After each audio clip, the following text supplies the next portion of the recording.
Cam छो public. तो आज हम करने वाले हैं बेसिक स्टेटिस्टिक जो टॉपिक है। उस टॉपिक के अंदर एक चैप्टर है मेजर्स ऑफ डिस्पर्जन। उस चैप्टर का एक क्वेश्चन आज हम सॉल्व करने वाले हैं। तो देखते हैं कि इस चैप्टर में से कौन सा क्वेश्चन हमको दिया हुआ है। तो हमारे पास क्वेश्चन है कुछ ऐसा। A sample of 3 items is selected at random from a box containing 10 items of which 4 are defective. Find the expected number of defective items. तो यहाँ पे क्या दिया हुआ है क्वेश्चन में कि एक बॉक्स है जिसके अंदर 10 आइटम्स किसी भी चीज की रखी हुई है। अभी उस 10 आइटम में से 4 आइटम्स जो है वो क्या है, डिफेक्टिव है। हमको कितनी सिलेक्ट करनी है उस बॉक्स में से, 10 में से हमको 3 आइटम्स निकालनी है। एंड हम जो आइटम बाहर निकालेंगे वो डिफेक्टिव होगी, उसकी जो है पॉसिबिलिटी कितनी है वो यहाँ पे हमको फाइंड आउट करना है। यानी कि 3 जो आइटम निकालेंगे उस 3 में से कितने आइटम डिफेक्टिव हो सकते हैं वो यहाँ पे हमको फाइंड आउट करना है। तो इसको हम कैसे सॉल्व करेंगे? सबसे पहले तो यहाँ पे इसको सॉल्व हम प्रोबेबिलिटी डिस्ट्रीब्यूशन से करेंगे। तो यहाँ पे प्रोबेबिलिटी डिस्ट्रीब्यूशन में सबसे पहले आएगी एक्स की वैल्यू एंड उसके अकॉर्डिंग उसकी क्या आएगी, उसकी प्रोबेबिलिटी। अभी यहाँ पे टोटल जो डेटा है वो लिख लेते हैं। यहाँ पे हमारे पास टोटल 10 आइटम्स है जिसमें से डिफेक्टिव कितने हैं, डिफेक्टिव जो आइटम है वो कितने हैं, 4। इसका मतलब ये हुआ कि गुड आइटम कितने हैं, अच्छे आइटम कितने हैं, 6 है। अभी हमको सिलेक्ट कितने करने हैं, 3 आइटम सिलेक्ट करने हैं। तो हम पहले ऐसी कंडीशन लेते हैं जीरो के लिए। तो जीरो क्या, तो हमको जो फाइंड आउट करना है वो डिफेक्टिव आइटम के लिए फाइंड आउट करना है। इसका मतलब ये हुआ कि हमने जो 3 चीजें निकाली वो तीनों में से कोई भी चीज डिफेक्टिव नहीं है, यानी कि जीरो डिफेक्टिव आइटम्स है। यानी कि probability of zero, zero defective item है। इसका मतलब जो 6 आइटम्स है अच्छी वाली उसमें से 3 हमको क्या करनी है, सिलेक्ट करनी है। तो क्या आएगी, 6C3। 6 में से कोई भी 3 को क्या करेंगे, हम सिलेक्ट करेंगे। अभी ये हुआ फेवरेबल आउटकम। अपॉन टोटल कितना है, 10 है, 10 में से 3 सिलेक्ट होंगे कोई भी, तो ये हो गई उसकी प्रोबेबिलिटी 6C3/10C3। इसको सिंप्लीफाई करने के लिए आपको एक फॉर्मूला पता होनी चाहिए, एनसीआर की फॉर्मूला।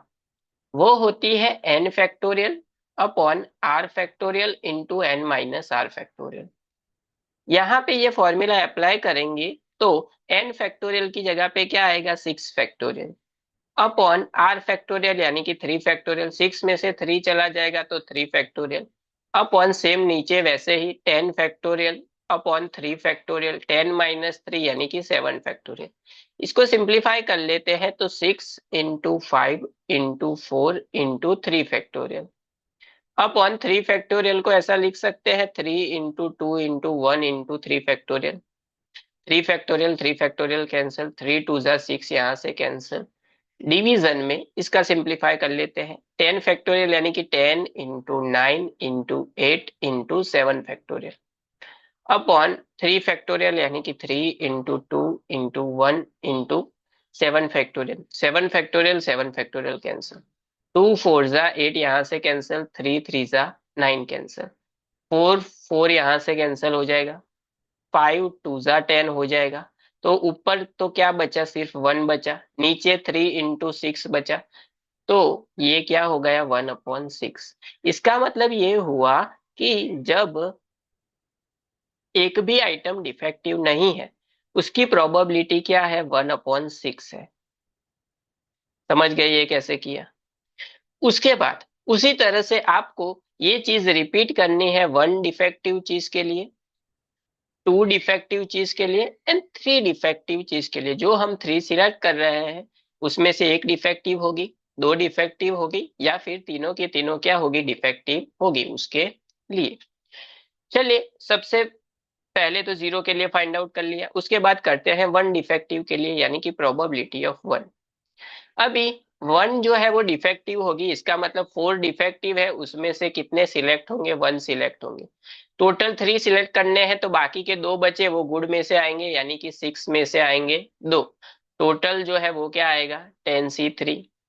तो किसी का भी सी अगर वन है तो उसका आंसर वही मिलता है, यानी कि क्या मिलेगा, 4। 6C2 यानी कि 6 फैक्टोरियल अपॉन 2 फैक्टोरियल, 6 - 2 यानी कि 4 फैक्टोरियल। इसका तो वही है 10 फैक्टोरियल अपॉन 3 फैक्टोरियल, 10 - 3 यानी कि 7 फैक्टोरियल। इसको कैलकुलेट कर लेते हैं, तो 4 × 6 × 5 × 4 फैक्टोरियल अपॉन 2 × 1 × 4 फैक्टोरियल।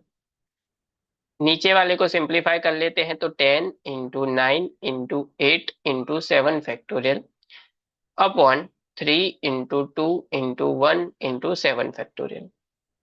तो 4 फैक्टोरियल 4 फैक्टोरियल कैंसिल, टू यहां से टू फोर से कैंसिल हो जाएगा। 7 फैक्टोरियल 7 फैक्टोरियल, 2 4 × 8 एंड 3 3 यहाँ से कैंसिल, 3 2 6 यहाँ से कैंसिल हो जाएगा, 2 × 2 4 4 यहाँ से कैंसिल, एंड 5 2 10। ऊपर क्या बचा, ऊपर तो कुछ नहीं बचा, तो बचा वन, एंड नीचे बचा सिर्फ टू। तो जब तीन में से एक चीज जो है वो डिफेक्टिव होगी, उसकी प्रोबेबिलिटी क्या है, 1/2, यानी कि 50% उसकी प्रोबेबिलिटी है। तो वन के लिए प्रोबेबिलिटी क्या हो गई, 1/2।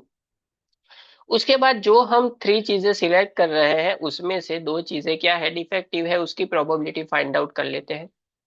तो प्रोबेबिलिटी ऑफ टू, तो फोर में से टू चीजें डिफेक्टिव है, यानी कि 4C2। तो बाकी की एक जो बची वो सिक्स में से आएगी, यानी कि 6C1 upon 10C3। Simplify, 4 factorial upon 2 factorial, 4 - 2 यानी कि 2 फैक्टोरियल, इनटू किसी का भी सी अगर वन है तो क्या होगा, वही नंबर होगा, यानी कि 6 होगा। 10C3 यानी कि 10 factorial upon 3 factorial into 7 factorial. Simplify कर लेते हैं, तो 4 फैक्टोरियल यानी कि 4 × 3 × 2 factorial upon 2 × 1 × 2 factorial into 6 upon, इसको सिंप्लीफाई कर लेते हैं, 10 × 9 × 8 × 7 factorial upon 3 × 2 × 1 × 7 factorial. 7 factorial cancel, 2 4 × 8 यहाँ से cancel, 3 3 × 9 cancel, 4 4 cancel, 3 3 cancel, 2 factorial 2 3 × 6। तो ऊपर की साइड जो बचा वो बचा 3 अपॉन नीचे जो बचा वो बचा 10, यानी कि थ्री चीजें जो हम सिलेक्ट करेंगे उसमें से टू चीजें डिफेक्टिव होगी, उसकी प्रोबेबिलिटी क्या है, 3/10 है। तो यहाँ पे इसका आंसर क्या हो जाएगा, 3/10। एंड उसके बाद लास्ट में थ्री चीजें जो हम सिलेक्ट करेंगे वो तीनों के तीनों चीजें क्या होगी, डिफेक्टिव होगी, उसकी प्रोबेबिलिटी क्या होगी, यानी कि प्रोबेबिलिटी ऑफ थ्री। तीनों के तीनों डिफेक्टिव है, तो टोटल डिफेक्टिव 4 है, उसमें से 3 डिफेक्टिव अपॉन टोटल जो है 10, उसमें से 3 डिफेक्टिव, 3 सिलेक्ट करनी है। अभी यहाँ पे देखिए 4C3, किसी का भी सी अगर वन कम है तो उसका आंसर वही होता है, यानी कि 4 होगा, अपॉन 10C3 यानी कि 10 factorial upon 3 factorial into 7 factorial. Simplify, 4/10 × 9 × 8 × 7 factorial upon 3 × 2 × 1 × 7 factorial. 7 factorial 2 4 × 8, 3 3 यहाँ से 4 4 कैंसर, तो ऊपर बचा कुछ नहीं, तो 10 × 3 नीचे बचा 1/30। यानी कि जब थ्री चीजें सिलेक्ट करेंगे एंड तीनों के तीनों डिफेक्टिव होगी, उसकी प्रोबेबिलिटी क्या है, तो उसकी प्रोबेबिलिटी है 1/30। तो ये हो गया हमारा finally table prepare for the distribution function. अभी यहाँ पे ये क्वेश्चन खत्म नहीं होता, इस टेबल को यूज करके हमको क्या फाइंड करना है, इसका क्या फाइंड करना है, मीन। तो मीन क्या होता है, मीन को हम लिखते हैं म्यू, उसके लिए फॉर्मूला है summation of x into probability of x. X की वैल्यू क्या है 0, 0 × 1/6 तो क्या होगा 0, प्लस 1 × 1/2, प्लस 2 × 3/10, प्लस 3 × 1/30। तो ये यहां से कैंसल आउट हो जाएगा 10 से, तो बचा क्या, यहाँ पे बचा 1/2, प्लस यहाँ पे 3 × 2 यानी कि 6/10, प्लस 1/10। इन सभी का एलसीएम क्या होगा, 10 होगा। तो यहाँ पे 10 करने के लिए 5 से मल्टीप्लाई, तो 5 + 6 + 1, तो ये हो जाएगा 12/10, यानी कि इसका आंसर हो गया 1.2। तो इसका मतलब ये हुआ कि हम जो 3 चीजें सिलेक्ट करेंगे उसमें से 1.2 चीजें जो है वो क्या होगी, डिफेक्टिव होगी। तो ये हो गया आपका फाइनल आंसर, यानी कि जो डिस्ट्रीब्यूशन फंक्शन हमने फाइंड किया, उस डिस्ट्रीब्यूशन फंक्शन का हमको क्या फाइंड आउट करना था, मीन फाइंड आउट करना था।